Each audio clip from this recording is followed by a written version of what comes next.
ఆకాశవాణి ప్రాంతీయ వార్తలు చదువుతున్నది కల్పన మధిర. ముఖ్యాంశాలు.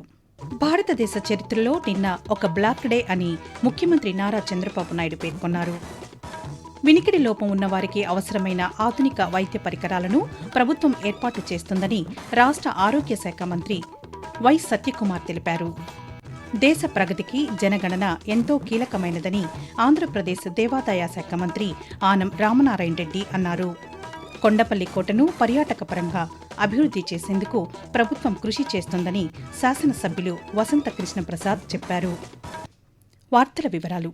భారతదేశ చరిత్రలో నిన్న ఒక బ్లాక్ డే అని ముఖ్యమంత్రి నారా చంద్రబాబు నాయుడు అన్నారు. చట్టసభల్లో మహిళలకి 33% రిజర్వేషన్ కల్పించే 131వ రాజ్యాంగ సవరణ బిల్లు వీగిపోయినందుకు నిరసనగా తూర్పుగోదావరి జిల్లా నిడదవోలులో ఈరోజు జరిగిన ర్యాలీలో చంద్రబాబు నాయుడు పాల్గొన్నారు. ఈ సందర్భంగా ముఖ్యమంత్రి చంద్రబాబు నాయుడు మాట్లాడుతూ, దేశంలో ఉండే ఆడబిడ్డలందరూ పైకి రావాలి, వాళ్ళ ఆత్మగౌరవంతో బ్రతకాలని నినాదంతో మనందరం ముందుకు పోవాల్సిన అవసరం ఉంది. నిన్న చాలా స్పష్టంగా చిన్న రాష్ట్రాలకు నష్టం జరుగుతుందని మాట్లాడారు. కానీ ప్రధానమంత్రి గారు అమిత్ షా గారు చాలా స్పష్టంగా చెప్పారు, దక్షిణాది రాష్ట్రాలకు అన్యాయం జరగదు. ఈ పొండే సీట్లతోనే 50% యూనిఫామ్ గా అన్ని రాష్ట్రాల్లో పెంచుతామన్నారు. చట్టంలోని పెడతామని చెప్పిన వీళ్లు రాజకీయ అజెండా కోసం ఈ రోజు ఇలాంటి దుర్మార్గం చేసే పరిస్థితికి వచ్చారు. ఇది చాలా బాధాకరం. చట్టసభల్లో మహిళల ప్రాతినిధ్యాన్ని బలోపేతం చేసే చారిత్రాత్మక అవకాశాన్ని ప్రతిపక్షాలు ఉద్దేశపూర్వకంగా అడ్డుకున్నాయని రాష్ట్ర ఉప ముఖ్యమంత్రి కె పవన్ కళ్యాణ్ అన్నారు. కేంద్ర ప్రభుత్వం ప్రతిష్టాత్మకంగా తీసుకువచ్చిన మహిళా రిజర్వేషన్ బిల్లు నిన్న పార్లమెంటులో వీగిపోవడంపై ఆయన సామాజిక మాధ్యమం ఎక్స్ వేదికగా స్పందించారు. చట్టసభల్లో మహిళలకు ప్రాతినిధ్యం పెంచే చారిత్రాత్మక అవకాశాన్ని విపక్షాలు కావాలనే అడ్డుకున్నాయని, దేశ ప్రజాస్వామ్యాన్ని బలోపేతం చేసే మహిళా సాధికారతకు బాటలు వేసే సంస్కరణలకు మద్దతు ఇచ్చే ఉద్దేశం విపక్షాలకు లేదని ఆయన ఎక్స్లో విమర్శించారు. వినికిడి లోపం ఉన్న వారికి అవసరమైన ఆధునిక వైద్య పరికరాలను ప్రభుత్వం ఏర్పాటు చేస్తుందని రాష్ట్ర ఆరోగ్య శాఖ మంత్రి వై సత్యకుమార్ చెప్పారు. వినికిడి లోపం ఉన్న వారికి అవసరమైన బెరా, ఇంపిడెన్స్, ప్యూరోటోన్ ఆడియోమెట్రీ పరికరాలను జిల్లా, ప్రాంతీయ ఆసుపత్రుల్లో ప్రభుత్వం సమకూరుస్తోందని నిన్న విడుదల చేసిన ప్రకటనలో తెలిపారు. సుమారు 20 కోట్ల రూపాయల వ్యయంతో బెరా, ఇంపిడెన్స్, ప్యూరోటోన్ ఆడియోమెట్రీ పరికరాలను స్థానిక అవసరాలకు అనుగుణంగా అవసరమైన ఆసుపత్రుల్లో సమకూరుస్తున్నామని మంత్రి వివరించారు. సదరం కింద జరిగే వైకల్య నిర్ధారణ పరీక్షలకు ఈ పరికరాలు బాగా ఉపయోగపడుతున్నాయని మంత్రి అన్నారు. రాజ్యసభ డిప్యూటీ చైర్మన్గా ఏకగ్రీవంగా ఎన్నికైన హరివంశ్ నారాయణ్ సింగ్కి ఆంధ్రప్రదేశ్ శాసనసభ స్పీకర్ చింతకాయల అయ్యన్న పాత్రుడు అభినందనలు తెలియజేశారు. ఈ మేరకు ఆయన ఒక లేఖ రాశారు. భారత రాష్ట్రపతి ద్వారా రాజ్యసభకు నామినేట్ కావడంతో పాటు డిప్యూటీ చైర్మన్గా హరివంశ్ నారాయణ్ సింగ్ వరుసగా రెండోసారి బాధ్యతలు చేపట్టడం పట్ల అయ్యన్న పాత్రుడు సంతోషం వ్యక్తం చేశారు.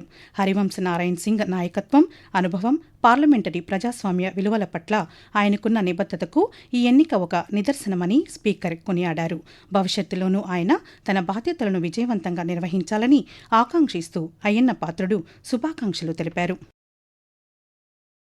హజ్ యాత్రకు వెళ్లే హాజీలకు ఎంబార్కేషన్ పాయింట్ విజయవాడలోనే ఉండేలా ముఖ్యమంత్రి నారా చంద్రబాబు నాయుడు ఏర్పాటు చేశారని మైనారిటీ సంక్షేమ శాఖ మంత్రి ఎన్ఎండి ఫరూక్ చెప్పారు. కృష్ణా జిల్లా గన్నవరం నుంచి హజ్ యాత్రకు వెళ్లే హాజీలకు ఏర్పాటు చేసిన బస కేంద్రాల వద్ద నుండి పవిత్ర హజ్ యాత్రను మంత్రి ఎన్ఎండి ఫరూక్ ఈరోజు ప్రారంభించారు. ఈరోజు 160 మంది హజ్ యాత్రకు వెళ్తుండగా రేపు 177 మంది హజ్ యాత్రకు వెళ్లనున్నారు. ఈ సందర్భంగా మంత్రి ఫరూక్ మాట్లాడుతూ, ఎంబార్కేషన్ పాయింట్ విజయవాడలోనే ఉండాలి. విజయవాడ నుంచి మన హాజీలు ఎవరైతే ఉన్నారో హజ్కుపోయే వాళ్ళు ఇక్కడి నుంచి చెప్పుకోవాలని చెప్పుకోవాలి. ఇప్పుడు కూడా 330 మంది అవుట్ ఆఫ్ 1958 లో 333 మంది పోతా ఉన్నారు. కాబట్టి 330 మంది ఎవరైతే పోతున్నారో వారికి ఎంబార్కేషన్ ఇవ్వాలి. రేపు వారికి వచ్చే లోపల వాళ్ళ అకౌంట్ డబ్బులు వేసిస్తాం. మంచి సదుపాయాలు ఇచ్చి, మంచి మంచి భోజనం పెట్టించి, మనం ఇక్కడ మంచి ఏసీ సదుపాయాలు కలిగించి, అన్ని రకాల సదుపాయాలు ఇచ్చారు. ఇది ముఖ్యమంత్రి గారి ఆదేశం. మన రాష్ట్ర ప్రజలు సురక్షితంగా ఉండాలి, మన రాష్ట్రం కూడా బాగుండాలి, అభివృద్ధులు చెందాలి. మనం ఒకరి మీద ఆధారపడకుండా ఏ రాష్ట్రం కూడా మన రాష్ట్రం నుంచే అన్ని కార్యక్రమాలు జరగాల. మనం కూడా రాబోయే కాలంలో చెప్పి ముఖ్యమంత్రి గారు. ఆకాశవాణి ప్రాంతీయ వార్తలు వింటున్నారు. దేశ ప్రగతికి జనగణన ఎంతో కీలకమైనదని ఆంధ్రప్రదేశ్ దేవాదాయ శాఖ మంత్రి ఆనం రామనారాయణ రెడ్డి అన్నారు. శ్రీ పొట్టి శ్రీరాములు నెల్లూరు జిల్లా ఆత్మకూరులో జనగణన కార్యక్రమంలో భాగంగా స్వీయ గణన ప్రక్రియలో ఆన్లైన్ పోర్టల్ ద్వారా తన కుటుంబ వివరాలను మంత్రి నిన్న నమోదు చేసుకున్నారు. ఈ సందర్భంగా రామనారాయణ రెడ్డి మాట్లాడుతూ దేశ అభివృద్ధి, ఆర్థిక సంస్కరణలు, పేదల అభ్యున్నతికి జనగణన కీలకమని చెప్పారు. యువతకు ఉపాధి అవకాశాలు, పరిశ్రమల స్థాపనకు జనగణన వివరాలు దోహదపడతాయని ఆయన స్పష్టం చేశారు. ప్రపంచ వారసత్వ దినోత్సవం సందర్భంగా కొండపల్లి కోట అభివృద్ధి, పర్యాటకం, వారసత్వ సంపదను కాపాడేలా కార్యక్రమాలు చేపట్టినట్లు ఎన్టీఆర్ జిల్లా మైలవరం నియోజకవర్గ శాసనసభ్యులు వసంత కృష్ణప్రసాద్ చెప్పారు. రాజధాని ప్రాంతానికి సమీపంలో ఉండడంతో కొండపల్లి కోటను ఒక ప్రముఖ పర్యాటక కేంద్రంగా తీర్చిదిద్దాలని ప్రభుత్వం భావిస్తోందని ఆయన అన్నారు. జిల్లా కలెక్టర్ లక్ష్మీశాతో కలిసి ఆయన ఈరోజు కొండపల్లి ట్రెక్కింగ్ ప్రారంభించారు. ప్రపంచ ప్రఖ్యాతిగాంచిన కొండపల్లి బొమ్మల కళను కాపాడటం, హస్తకళాకారులకు అంతర్జాతీయ మార్కెట్ కల్పించేలా ప్రణాళికలు సిద్ధం చేశామని కృష్ణప్రసాద్ తెలుపుతూ, భారతదేశంలోనే ప్రఖ్యాతిగాంచిన ఈ కొండపల్లి బొమ్మలకి ఎప్పటికీ చిరస్థాయిగా నిలిచిపోయి ఉండేటట్టుగా దీనికి అందరి దృష్టిలోకి తీసుకెళ్ళడానికి ప్రయత్నం జరుగుతూ ఉంది. దీన్ని మరింత ముందుకు తీసుకెళ్లి శాశ్వతంగా ఇది నిలబడాలి అనేటట్టుగా ఉన్నాం. అట్లాగే మన ప్రాంతంలో ఉన్నటువంటి ప్రఖ్యాత కేంద్రం అయినటువంటి కొండపల్లి కిల్లా పర్యాటకులు అక్కడికి వెళ్లాలంటే తీవ్రమైన ఇబ్బందికర పరిస్థితుంది. దానికి ప్రత్యామ్నాయ దారి కూడా చూడాలని చెప్పి మేము త్వరలో అది కూడా చేస్తాం. ఏమైనా కొండపల్లి ఒకప్పుడు కోట్లు ఖర్చు పెట్టి లేజర్ షో దగ్గర నుంచి ఎంతో అభివృద్ధి చేశారు. మళ్ళా ఇప్పుడు అవన్నీ కూడా పునర్వైభవం తీసుకొచ్చి ఈ కార్యక్రమాలను తిరిగి పునఃప్రారంభమైంది.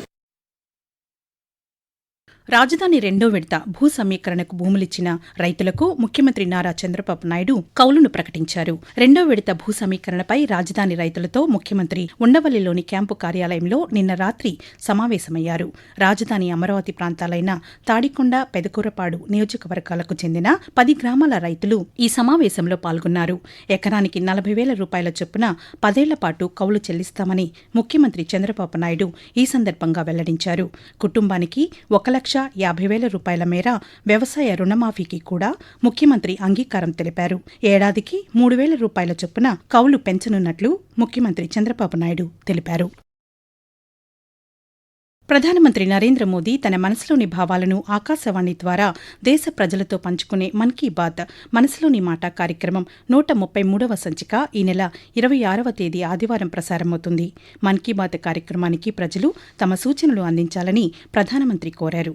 ప్రజలు తమ స్వర సందేశాలను 180011780 టోల్ ఫ్రీ నంబర్కు, mygov.in వెబ్సైట్కు, నరేంద్ర మోదీ యాప్కు ఈ నెల 24వ తేదీ వరకు పంపవచ్చు. ఐపీఎల్ క్రికెట్ మ్యాచ్లో భాగంగా బెంగళూరులోని ఎం చిన్నస్వామి స్టేడియంలో ఈ మధ్యాహ్నం రాయల్ ఛాలెంజర్స్ బెంగళూరు ఢిల్లీ క్యాపిటల్స్తో తలపడనుంది. మరో మ్యాచ్లో హైదరాబాద్లోని రాజీవ్ గాంధీ అంతర్జాతీయ స్టేడియంలో ఈ రాత్రి Sunrisers Hyderabad Chennai Super కింగ్స్ను ఢీకొంటుంది.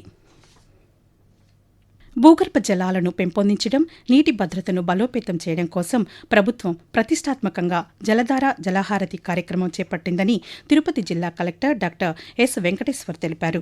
చంద్రగిరి నియోజకవర్గం పేరూరు చెరువు వద్ద స్వర్ణాంధ్ర కార్యక్రమంలో భాగంగా జలధార జలహారతిలో స్థానిక శాసనసభ్యులు పులివర్తి నానితో కలిసి కలెక్టర్ పాల్గొన్నారు.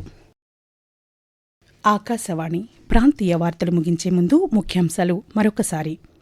భారతదేశ చరిత్రలో నిన్న ఒక బ్లాక్ డే అని ముఖ్యమంత్రి నారా చంద్రబాబు నాయుడు పేర్కొన్నారు.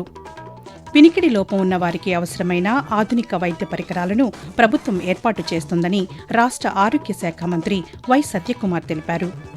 దేశ ప్రగతికి జనగణన ఎంతో కీలకమైనదని ఆంధ్రప్రదేశ్ దేవాదాయ శాఖ మంత్రి ఆనం రామనారాయణ రెడ్డి అన్నారు. కొండపల్లి కోటను పర్యాటక పరంగా అభివృద్ధి చేసేందుకు ప్రభుత్వం కృషి చేస్తోందని శాసనసభ్యులు వసంత కృష్ణప్రసాద్ చెప్పారు. ఆకాశవాణి ప్రాంతీయ వార్తలు ఇంతటితో సమాప్తం. తిరిగి సాయంత్రం 6:10 విశాఖపట్నం కేంద్రం నుండి ప్రాంతీయ వార్తలు వింటారు.